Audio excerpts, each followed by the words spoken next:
Hi, welcome. My name is Angelique, and today I am talking about Mercury and Taurus in astrology for this episode. So, if you have this placement, or you're just an astrology student, or maybe you know someone with this placement, this episode I'm going to talk about how this placement shows up, especially when it comes to interests, curiosity, and communication.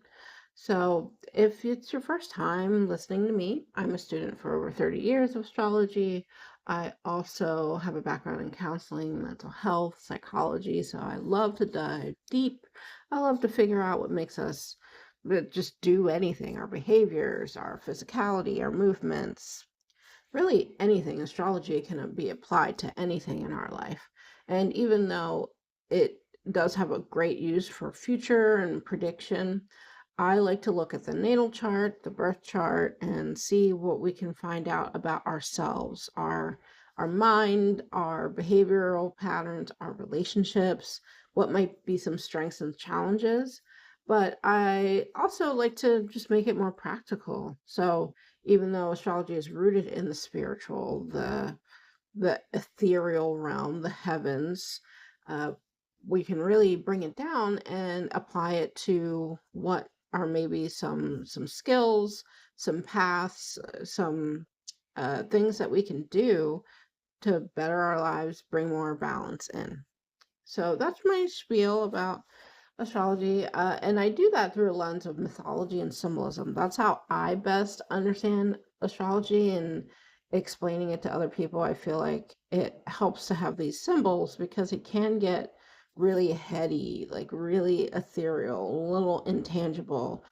Can also be just like really like numbers and data driven, which is helpful if you're looking at the sky and trying to predict stuff, but it can be a little more challenging if we're trying to apply that to ourselves and our mind, our personality. So, Mercury and Taurus, this is a going to be an interesting placement. They're all interesting to me, but it's interesting because these elements are kind of at odds. So it will be fun.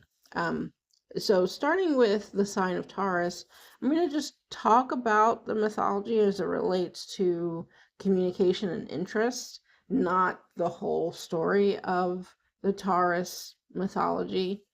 Um, and that can be found more. I have a Sun in Taurus episode that talks more about the mythology overall. But this Taurus is ruled by the planet Venus, and Venus is named after the Roman goddess of the same name. And she was a god that just liked to be in the garden, liked things to go at a slower pace. So her interests were really about pleasure and comfort. She was really motivated to learn some skills, but because it's such a soft placement, goddess Venus, because she really liked being ease and comfort, there weren't a lot of, um, should we say, in skills that could be developed as much.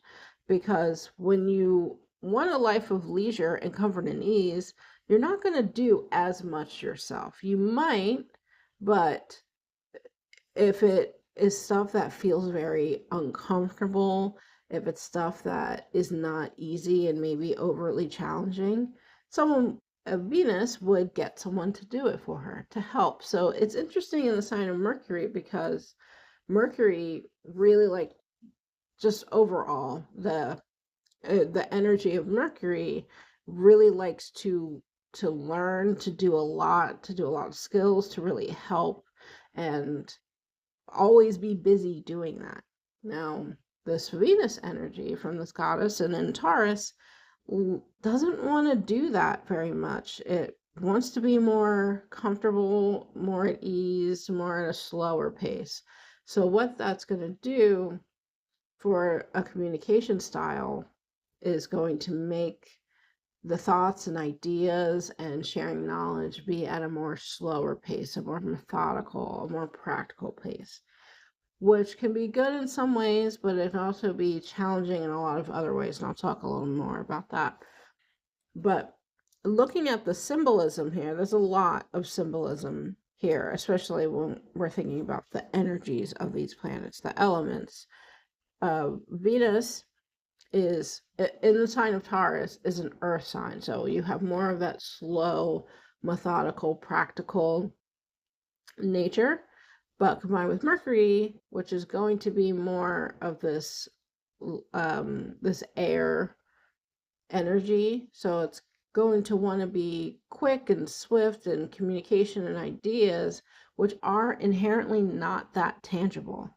So that's where this conflict comes in. Taurus wants tangible results, tangible information. It wants things that they can touch, they can feel, have a practical bent. But Mercury, in its, I guess, essence, doesn't really care too much about if it's super tangible. They just want ideas and thoughts and anything mental, anything intellectual, which are very hard to see. They can be very hard to conceptualize. So what we have is when someone with Mercury and Taurus kind of grows up and gets into the schooling system and starts learning, there can be a difficulty in acquiring knowledge if it's not presented in a very slow, practical, methodical place. So someone with Mercury and Taurus might do really well with something like art classes or something like geology, applied science. People who have these placements might really understand math when it's applied to a structure. So something like interior design, like art, again, you're using some math, some science in that way. So there has to be some kind of practical and tangible result. Now, that's not to say they can't be great at writing or English or anything. It could be more challenging if it's not presented in the right way. And so if you're just listening to information that someone's just talking about, there's no visual aids, there's no practicality, there's nothing that can really apply it to anything. And it's not slow and methodical and like really planned out. It can be hard to grasp with someone with this placement just because of that. So another way to describe this is thinking of structures like, let's say, a house that's made from stone. We're using just earth metaphors here, but you make a house that's out of stone, that's going to keep out the air elements. So wind, but wind can get powerful enough to knock down some structures, but it takes a lot. So these two elements are very at odds, and with Mercury and Taurus, with that symbolism there, what you have are communications, ideas that might be hard to grasp. They might really be either there can be a stubbornness or just a reluctance to change their mind, to switch from tasks quickly, just because of that symbolism there, that energies. Earth is very hard to move, and even if it does move, it can take a while. So when we have it in the sign of Mercury, switching from so having like a job where you're switching from tasks and you're helping multiple people a lot and there's a lot going on could be more difficult, could be more of a challenge, or just might not be as enjoyable or fun, as opposed to a job where you have a project for the day and you get to work on that and it's all planned out and you just focus on that until it's done.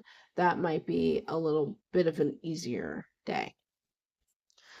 And so the interest of someone with Mercury and Taurus might really revolve around anything that's comforting or pleasurable, especially to the senses.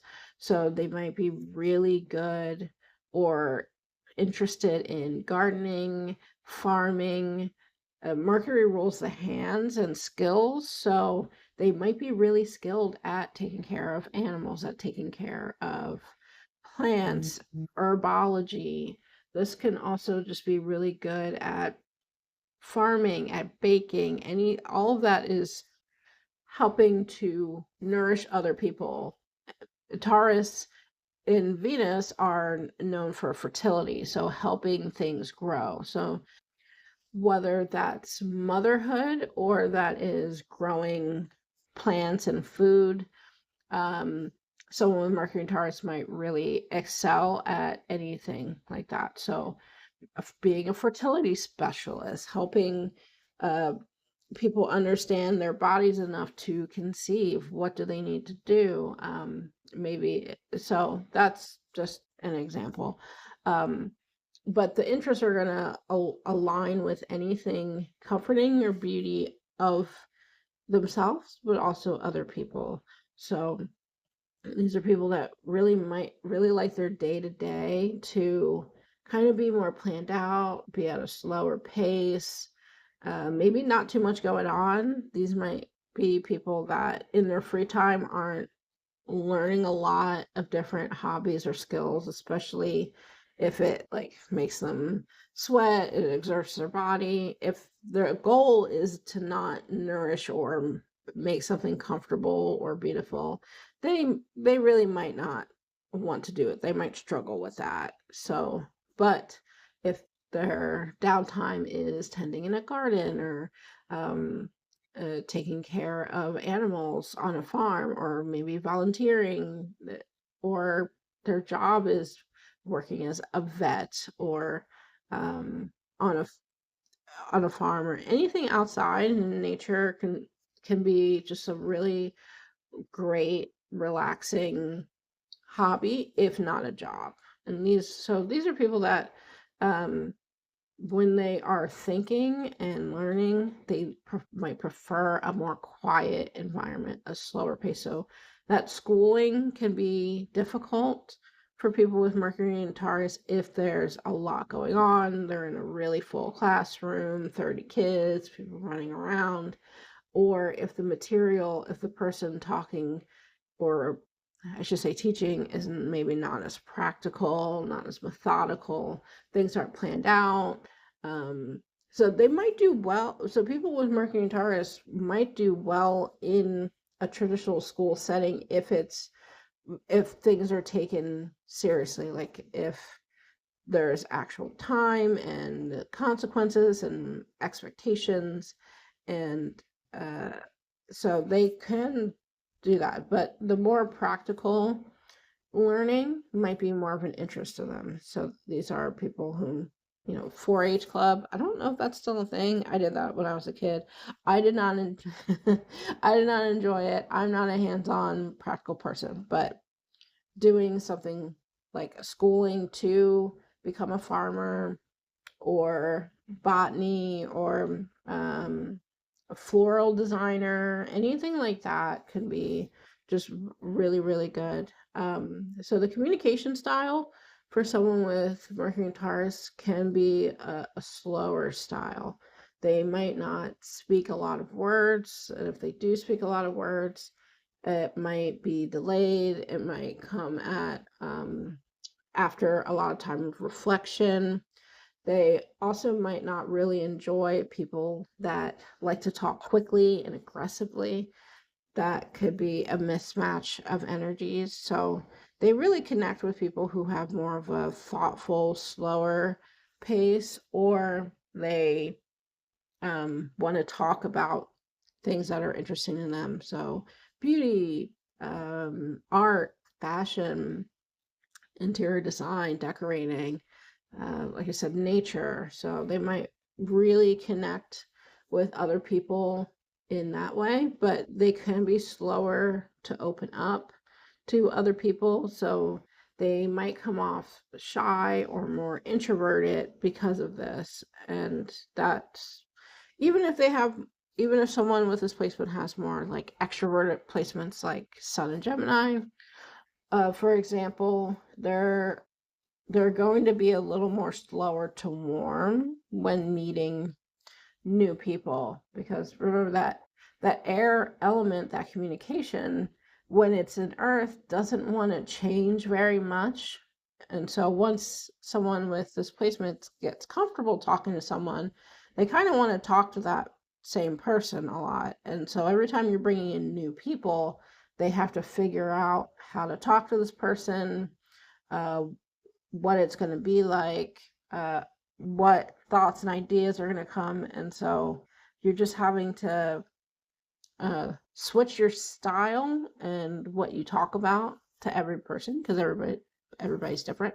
So Mercury and Taurus, more than some of the other Mercury signs, may come off uninterested in social gatherings or lighter socialization, or something like flirting. Like, these are um, behaviors that might not be of high interest to people with Mercury and Taurus. So it can be more difficult to find friends or partners just because of that kind of slower, methodical need to talk. And if someone wants to discuss things that are of a lighter nature or more of an emotional nature, that don't really have a practical need, uh, or maybe not very comfortable, the communication between them and someone else, it can be harder for them to connect. So it's just finding what works for them, what's interested in them, and hopefully this episode shine a light a little bit on what might be interesting, how they might go about things. Okay. Thank you so much. If you have Mercury and Taurus, I'd love to hear how this shows up for you. You can leave a comment if you would like. Otherwise, enjoy the rest of your day. Bye bye.